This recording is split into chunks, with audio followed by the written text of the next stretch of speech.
ओम त्यागेश्वरम रामकृष्णं सारदां मातृरूपिणं विवेकानंदमाचार्यं दत्त्वा भक्षामि सिद्धये.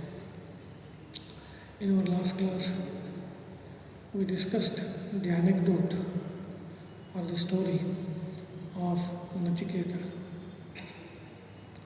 from Kathopanishad. This Upanishad is from Krishna Yajurveda. And Nachiketa is a spiritual aspirant par excellence, so to say. He has all the qualities in abundance that are required in a spiritual aspirant to lead a spiritual life. So all the essentials of spiritual life are there in Nachiketa. And that's why we took up that anecdote to describe those qualities. In our last episode, we saw the first quality that stands out in Nachiketa is his faith in the scriptures, Shraddha. Shraddha is the most essential and basic quality to lead a spiritual life. How and where did Nachiketa display that quality? He was seeing his father. His father had organized that sacrifice in order to attain happiness. And the prescription of the Shastra, Vedas, was that he has to donate, give away in charity all his wealth at the end of the sacrifice. That was the prescription of the Shruti, of the Vedas. And Nachiketa saw that his father is not doing it. He is giving away only useless cows and keeping the good ones. On one side he has the knowledge. Nachiketa has the knowledge that what needs to be done. And he has faith in the Vedas. So he thinks that if my father doesn't follow the prescription of the Vedas, then he will be embracing misery instead of happiness. He will come to grief instead of being happy. He had this idea because he had faith in the scriptures. He believed firmly that only if my father follows the prescription of the Vedas will he get the required results. If he violates those prescriptions, he will come to grief. That faith in the scriptures Nachiketa had, and that prompted him to take the further action. So this is the one quality which we find in Nachiketa, faith in the scriptures. This is necessary in spiritual life. This is one of the essentials of spiritual life, faith. This faith actually is a very poor translation. Swami says we cannot find any word in English language which can properly translate the Sanskrit word Shraddha. Shraddha is the word. The Shraddha, when we talk of Shraddha, when we talk of faith, sometimes it appears that this is being unscientific. Faith is something unscientific. How can we put faith in the words of somebody? Like that, doubts may arise, may be raised. If we see in the world, we use 2 to 3 means of knowledge. How we know. All knowledge is not gained in the same way. Most of the knowledge we gain by sense perception. We see things, we hear things, we smell. That is direct perception, sense knowledge.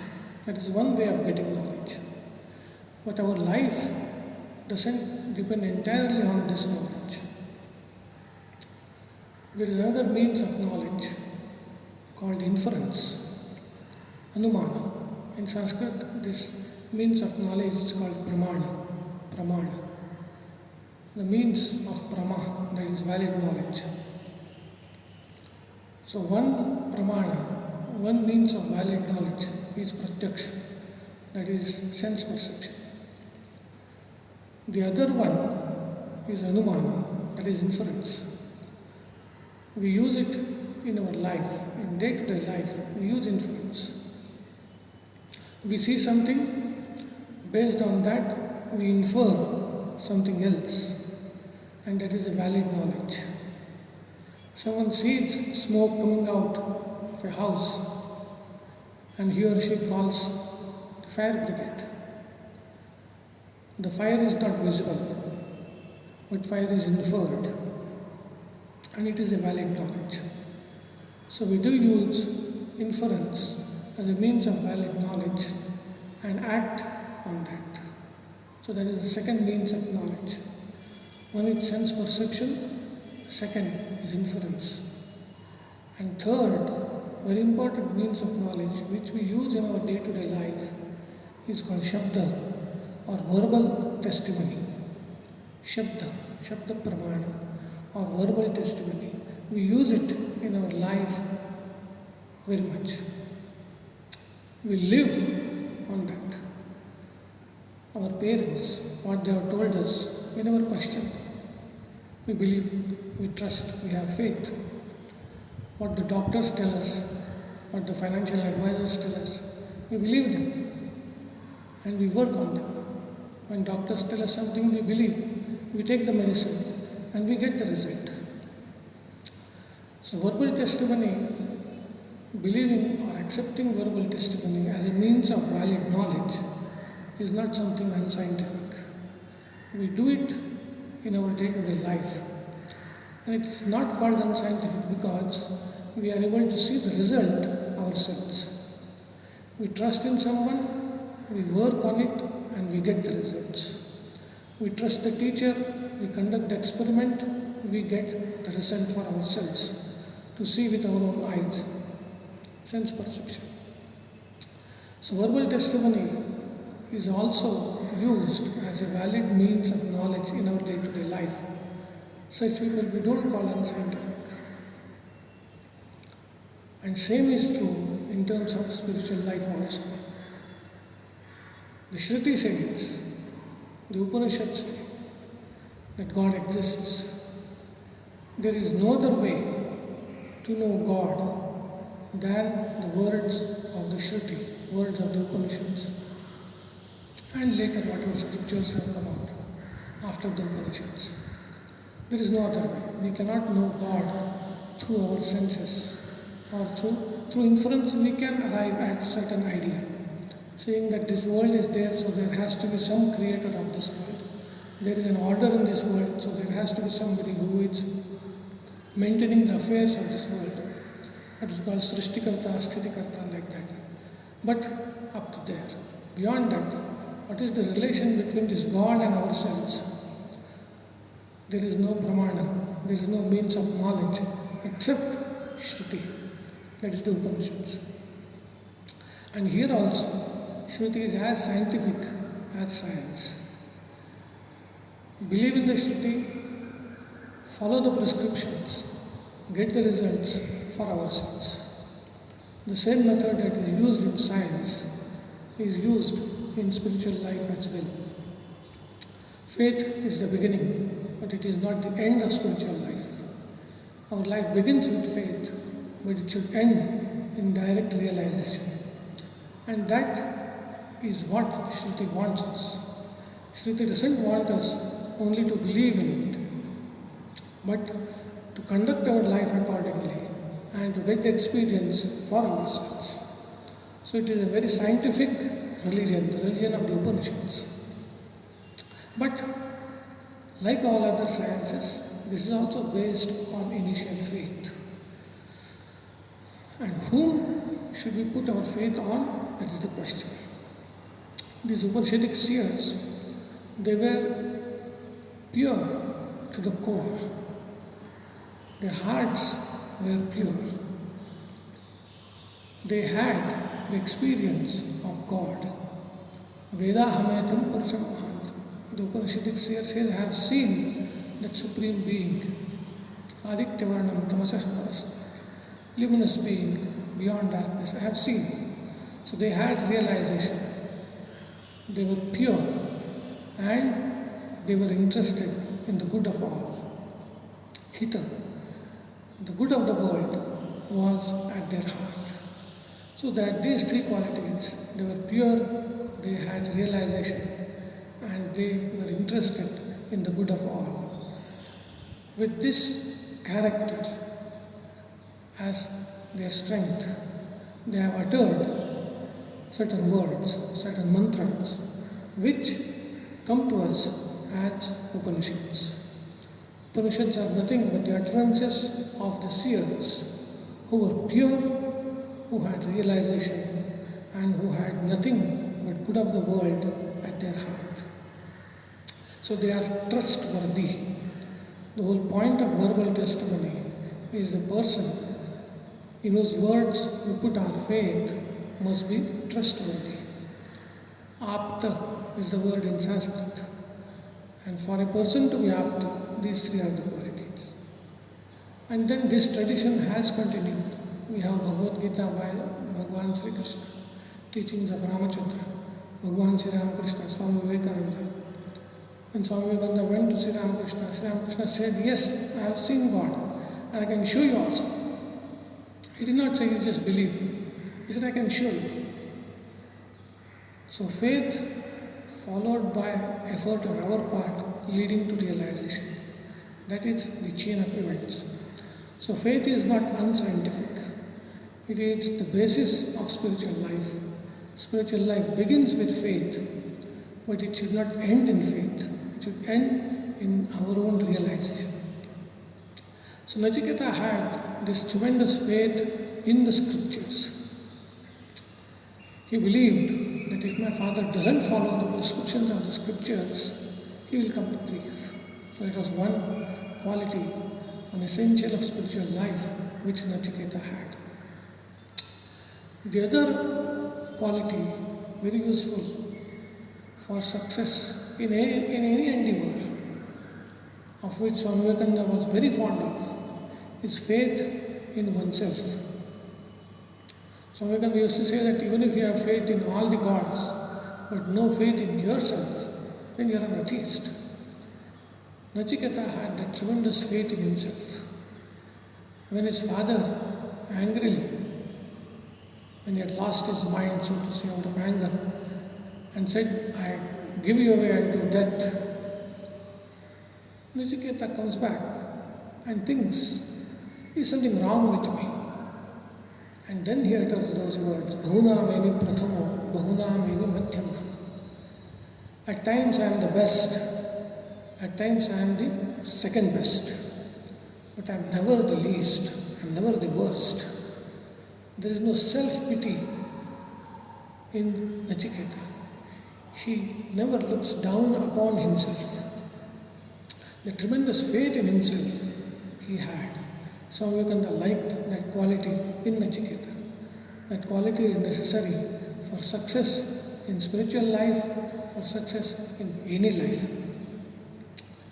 It is said that this faith works wonders.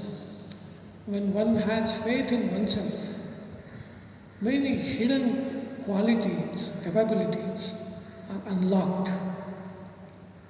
That's why Swami Vivekananda repeatedly stressed on this one aspect, saying that have faith in yourself first and then have faith in other people. So this quality Nachiketa had. He had tremendous faith in himself. He had faith in the scriptures, he had faith in himself. The third essential quality for spiritual life which Nachiketa displays is his adherence to the truth. Truthful conduct. After his father condemns him to death out of anger, the father is full of remorse, repenting, and saying that I will not send you to death. Whatever words I have uttered those out of anger. I am not beholden to those words. It's not mandatory that I have to follow those words and send you. to Yama. You don't have to live by those words. But Nachiketa is an extraordinary boy. He consoles his father. He stands up. He consoles his father and says, look around. Look in the past. The noble ones, they have never swerved. They have never deviated from the path of truth. They have always lived to the words. And after all, what is human life? Truth.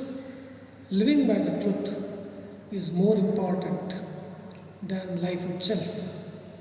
So that tremendous faith he had in truth. Speaking truth, living truth. The two aspects are there. Stating things as they are and living the truth. Nachiketa was following, living the truth like Ramachandra. He was not bothered that he has to go to the abode of Yama. He wanted to be truthful. And when it comes to speaking truth, there are conditions. Truth should be told in a pleasant way. Truth should never be told in a harsh way. Then it loses its merit. So to say, it loses its truthfulness itself. Truth has to be told in a pleasant way. Satyam briyat, satyam bruyat, priyam bruyat. And it should be told only when it is going to do good to the other person. Otherwise, it should not be told. There is no need, when we have no business to do, there is no need to reveal the truth and hurt somebody. So truth has to be told in a pleasant way, and the effect should be hita, good of the other person.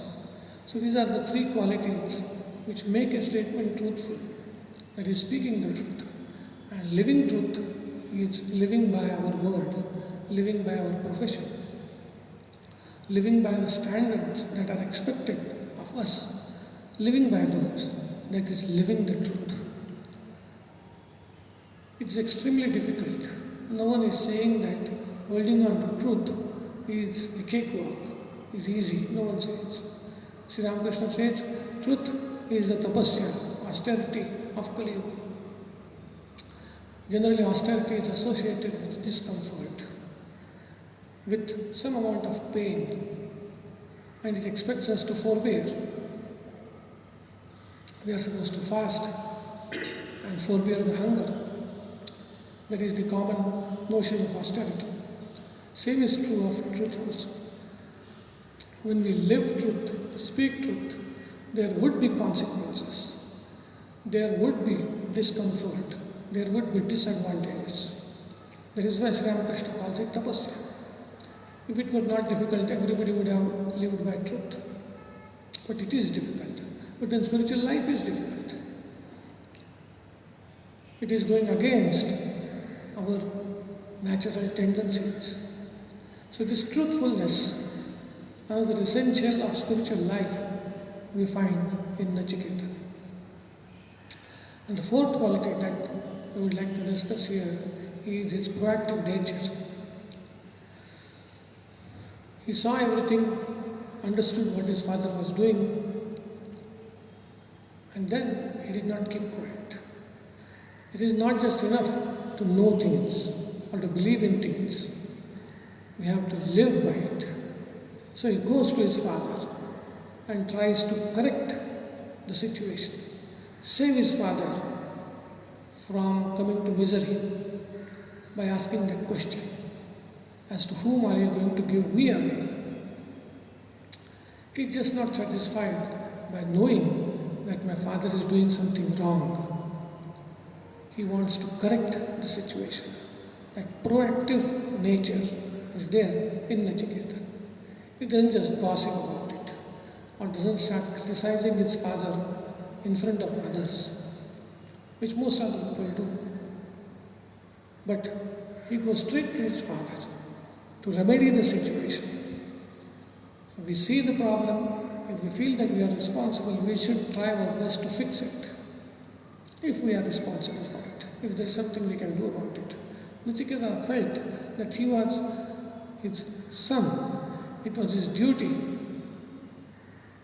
to correct his father, to bring it to the notice of his father that whatever he was doing was wrong. So simply knowing is not enough.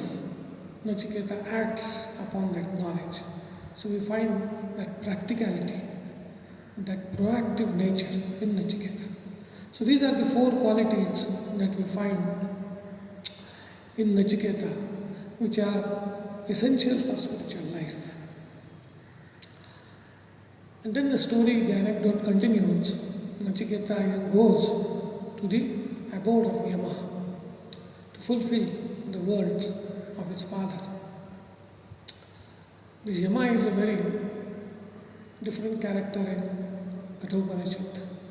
Generally by Yama, we imagine some cruel person, heartless entity. But the Yama of our scriptures is Yama Dharma Raja. He is the king of death and also the king of dharma, king of righteousness. In his kingdom, there is justice and mercy.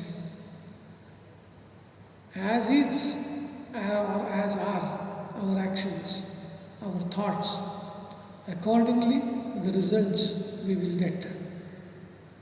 So that justice and mercy are there in Yamadharma Raja. And Upanishad itself calls Yamadharma Raja a Mahatma, a noble soul, a large-hearted individual, a Kshudra Buddhi, who is not petty-minded. That is Yamadharma Raja. So Nachiketa goes to his abode and Yamadharma Raja is not at its place. He is away. So he waits. Yamadharma Raja is a grihastha, so he has wives and his counselors.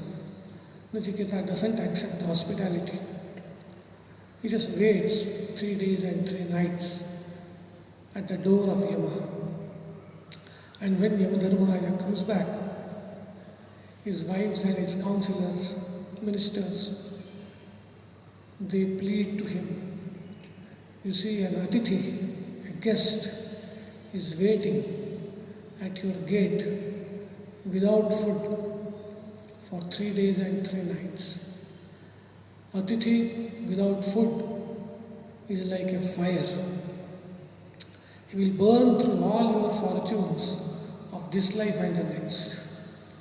All your hopes and expectations will be dashed to the ground if you have an atithi uncared for at your house. So hurry and extend the courtesies and hospitalities that are due to an atithi to this boy. This is another idea we get of our tradition. Atithi Devo Bhava, we read in the scriptures. This is the practical. Yamadharma Raja is such a powerful person, but he is a grihastha. He has his duties towards an atithi. That atithi is a small boy, but even then he is an atithi. He has to be looked after.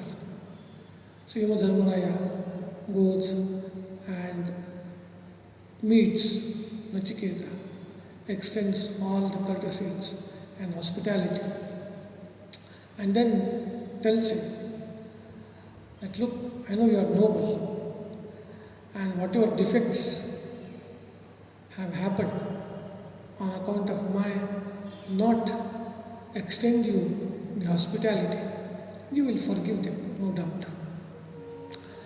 I won't get any sin out of those because of your large-heartedness. But even then, for my satisfaction, I grant you 3 boons in lieu of the 3 nights you have spent at my door without food. One boon for each night spent at my door without food. Ask any boon that you want. 3 boons I am granting you. So Yamadharmaraya, for his satisfaction, because he is a noble soul, he is feeling sorry that he has made an Atithi wait at his door for 3 days and 3 nights without food.